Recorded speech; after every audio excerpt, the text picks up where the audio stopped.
Hello and welcome to Newscentre. With me, Parikshit Luthra. The 17th G20 summit has kicked off in Indonesia's Bali. The big focus on day one of the summit was the meeting between President Joe Biden and President Xi Jinping, which could set the tone for US-China relationship in the days to come. Addressing the G20 virtually, Ukraine's President Zelensky called for an end to Russian invasion. Prime Minister Modi reiterated his call for peace and held several bilateral meetings on the sidelines, including one informal meeting with US President Joe Biden. Here's a roundup of all the action on day one in Bali.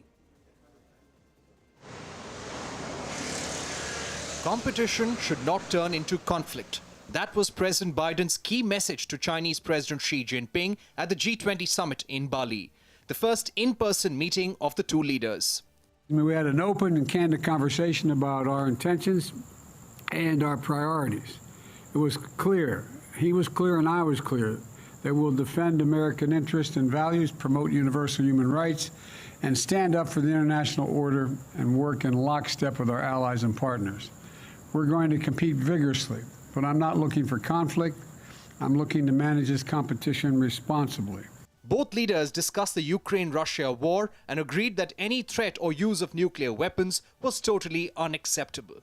While Biden raised objections to China's coercive and aggressive actions over Taiwan, the Chinese side conveyed that the Taiwan question was an internal matter and a red line that should not be crossed in US-China relations. The Chinese Foreign Ministry also said the world was big enough for US and China to develop and prosper.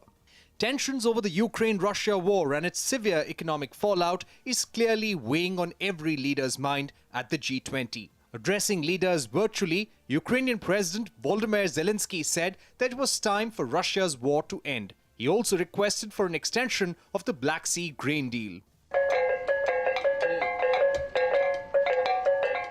At the summit, Prime Minister Narendra Modi met President Joe Biden, Prime Minister Rishi Sunak, President Emmanuel Macron and President Mark Rutte of Netherlands.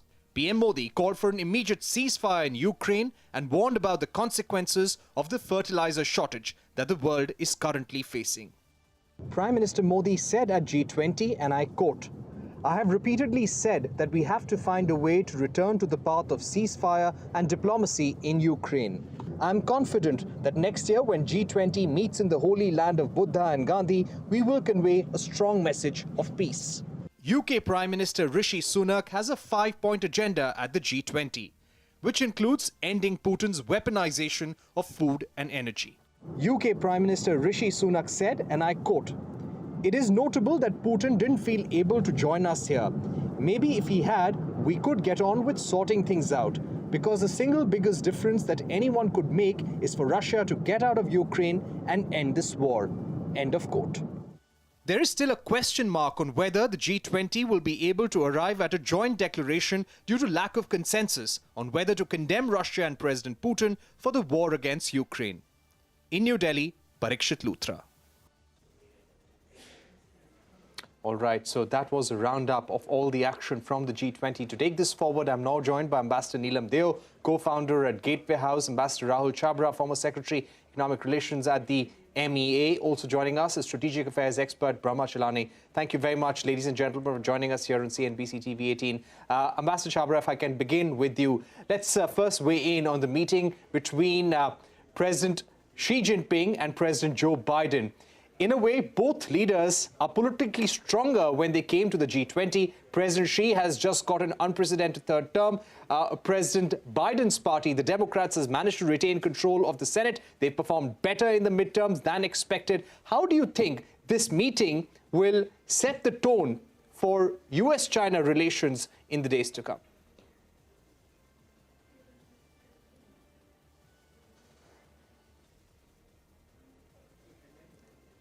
Ambassador Chhabra, the question to you. Oh, sorry, because it just got cut off at that time. Good evening, Parikshit. Good to see you. So, yes, I think it really set the mood for the G20 summit itself.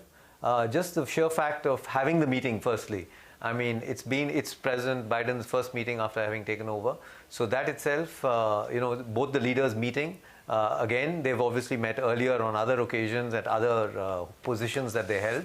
But this was a really significant meeting. And what came out, I mean, no Cold War, no threat of use of nuclear weapons, enough space for both countries to grow together. So there was lots of the red lines were sort of drawn out. So while there was, strong messages going out on both sides, there was also enough of peace talk, so to speak, to calm the nerves, calm the tensions, bring them down. So it was a good starting point.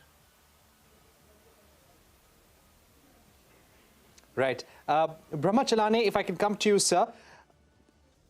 Chinese Foreign Ministry, after that meeting between Biden and Xi concluded, tweeted out to say that there is enough space in the world for both US and China to develop and prosper. How do you think the Chinese side has seen this meeting, and will this somehow bring down tensions between US-China on the trade front, on the economic front? First, this meeting between Biden and Xi Jinping has overshadowed the G20 summit, whose increasing politicization has been underscored by Zelensky addressing the G20, even if by virtual means. Ukraine is not a member of G20, but the Indonesian president came under pressure earlier this year to invite Zelensky. And this is a reminder of the challenges that India will face as it assumes the G20 presidency. But to answer your question, the Chinese Foreign Ministry's readout of the Xi Jinping-Biden meeting is very interesting, because that readout states very clearly that Biden reaffirmed 5 no's in relation to China. First, that the US does not seek to change China's system. It does not seek to revitalize alliances against China. It has no intention of decoupling itself from China or containing China, and that the US does not support 2 Chinas or 1 China, 1 Taiwan, and that the US is neither seeking conflict or a new Cold War with China. So China may not take all these assertions at their face value, but they signal Biden's attempt to appease Beijing, and they contrast starkly with Biden's Russia policy. With Russia, his approach is to seek regime change, to seek economic collapse in Russia. In fact, he has revitalized the NATO alliance against Russia. There is a new Cold War, which is now raging between Moscow and Washington. So the contrast between Biden's China policy, which has direct implications for India's security, and his Russia policy, which also has implications for India's policy and India's foreign policy and India's interest, because his policy approach is compelling Russia to pivot increasingly toward Beijing. So this Russia-China axis that is emerging is antithetical to India's strategic interests. Right. Let me get in Ambassador Deo at this point. Ambassador Deo, when we read this meeting between Biden and Xi, Biden conveyed that there should be attempts to minimize differences, resolve differences through dialogue, and while there will be aggressive competition, competition should not turn into conflict. Give us a sense of how the meeting between Biden and Xi cast a shadow on the G20 this time around. I think, as Brahma said, it has overshadowed what's happening in the G20, the Biden-Xi meeting, as well as having the Ukrainian president address all the leaders who were there.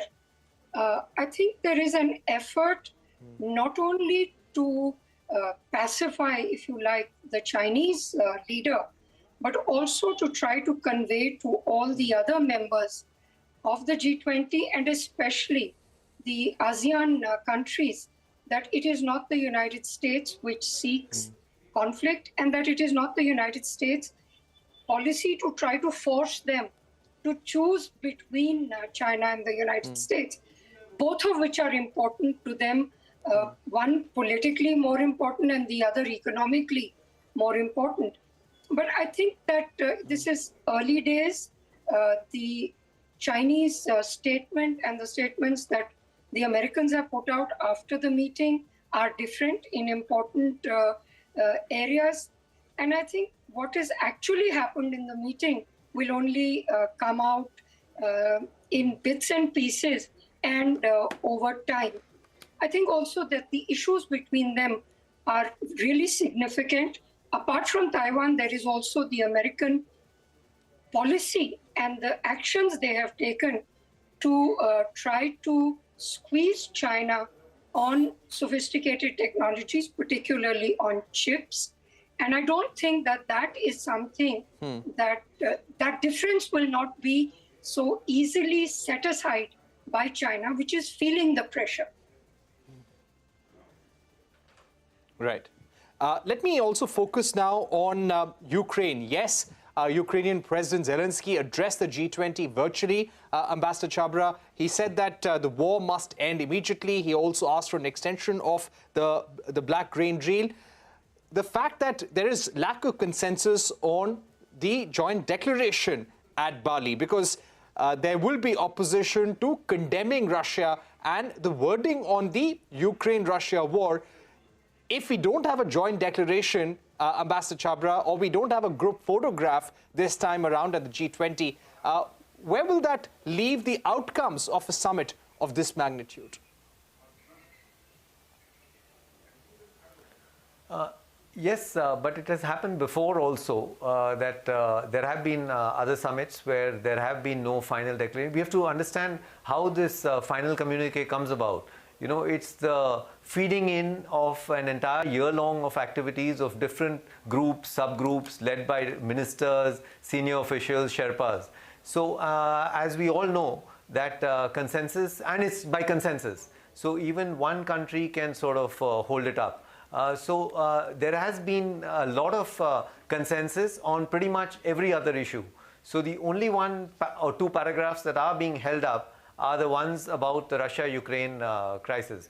So if in case at the end they're not able to actually finalize the document, as you're saying, yes, there will be that sort of a little bit of feeling that they didn't come out with a communique. But pretty much leaders and countries would have agreed to a lot of other items which are there on paper, but not in the form of a joint communique. So it would be a sort of a little dampener, but still, all is not lost. Okay. Brahma, Chellaney, if I can get you back in. You've tweeted some time back, and you were referring to it also in your first answer, that Ukraine is not a member of the G20, yet Zelensky's virtual address underscores the creeping politicization of this institution, thus undermining its consensus, also outlining some challenges that India will face. So today, the Prime Minister, while speaking at one of the sessions, said there must be immediate ceasefire in Ukraine, we must return to the path of diplomacy, and we must remember the fertilizer shortage that the world is facing right now, and it could very fast become a food shortage as well. Tell us about India's priorities there, Mr. Chellaney, and what are the challenges that India will face once we assume the presidency of the G20, considering our close ties with Russia and the United States? First, G20 is not an institution that should be discussing international peace and security issues. That's not the institution that Zelensky should be addressing. That's not the institution where Prime Minister Modi should be calling for a ceasefire in Ukraine. The G20 was established in the aftermath of the global crisis that occurred in 2008. It's a financial and economic institution that seeks to promote global development, seeks to stabilize the global economy. That's the mandate of the G20. G20 was never intended to be an institution that seeks to address international peace and security issues. And therefore, this increasing politicization of G20, its repercussions we have seen in recent months. In the run-up to the G20 summit in Bali, the foreign ministers of G20 countries met, then we had the finance ministers meeting, then we had the trade ministers meeting, and in all these meetings, no joint communique emerged. Not a single meeting ended with a joint communique, because now we have a global divide with rival blocs, which is creating a big crisis for the G20. The very future of the G20 today is at a crossroads. And therefore, for India to assume the presidency at this juncture, it's going to be a very challenging time. For India, this is going to be a huge challenge because you've seen how Indonesia, including its president, came under intense pressure from the Western Bloc. There was an attempt to exclude Putin from the summit. He eventually decided not to attend the Bali summit, which itself actually undercuts the purpose of the G20, which is to bring all the major economies together. The Indonesians came under pressure to invite Zelensky to let him address the G20, even though the G20 should not be the forum for Zelensky to be, talking about the war. There are other international forums, where the war in Ukraine can be discussed, but the G20 is not the appropriate forum. But the issue for India is that how does it navigate the new global divide? How will it be the chair of the G20, be able to withstand all the pressures that it will have to confront? All right, we're going to take a short break. We will return to our guests in just a bit. Don't go anywhere. This discussions on the G20 priorities continues on the other side.